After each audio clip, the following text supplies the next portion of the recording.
আপনি আমাদের উপর অনেক দুষ্টামি করছে, অনেক স্যার। পিতামাতার পরেই শিক্ষকের স্থান। এই শিক্ষকেরাই পরম যত্নে আমাদের সন্তানদের সুশিক্ষা দিয়ে থাকেন।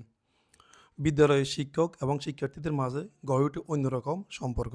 বিদ্যালয়ের অবসরপ্রাপ্ত শ্রদ্ধেয় সহকারী শিক্ষক জনাব রহিমা বেগম মহোদয়ের বিদায় উপলক্ষে শ্রদ্ধাঞ্জলি। সেই সম্পর্ক বিদায় জানাতে সবারই খুব কষ্ট লাগে। তেমনি এক কষ্টের মাঝে বিদ্যালয়ের শেষ কর্মদিবসের পর ফুলের সজ্জিত গোয়ার গাড়িতে নানা রকম উপহার সামগ্রী নিয়ে বিদায় নিলেন প্রিয় শিক্ষিকা।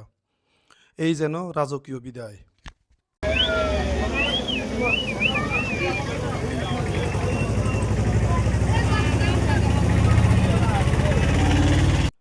বিদ্যালয়ের শিক্ষক ও শিক্ষার্থীরা এমন বিদায়ের আয়োজন করে। কানকিয়াট সরকারি প্রাথমিক বিদ্যালয়ে ৩৯ বছর শিক্ষকতার পর অবসর নিলেন শিক্ষিকা রহিমা বেগম।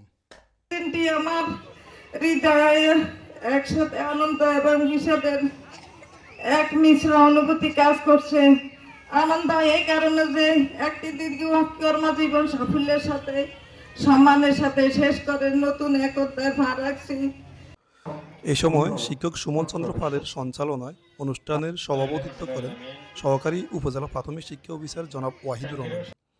বিশেষ অতিথি হিসেবে ছিলেন আলহাজ কাজী মোহাম্মদ মফিজুর রহমান, জনাব আবদুল্লাহ আল মামুন, ২ নং কেশারপাড়া ইউনিয়ন চেয়ারম্যান জনাব আব্দুল হক সুমন, সাবেক প্রধান শিক্ষক আব্দুর রহমান, বিশিষ্ট ব্যবসায়ী ও প্রবাসী জনাব দীন মোহাম্মদ দিদার, কানকিয়াট উচ্চ বিদ্যালয়ের প্রধান শিক্ষক সহ অন্যান্যরা।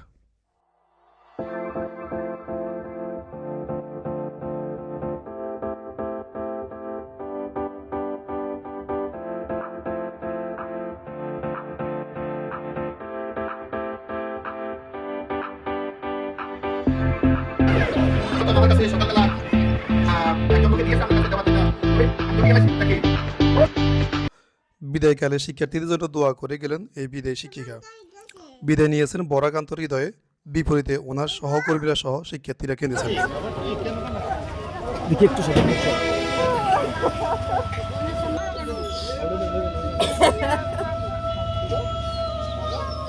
আসেন।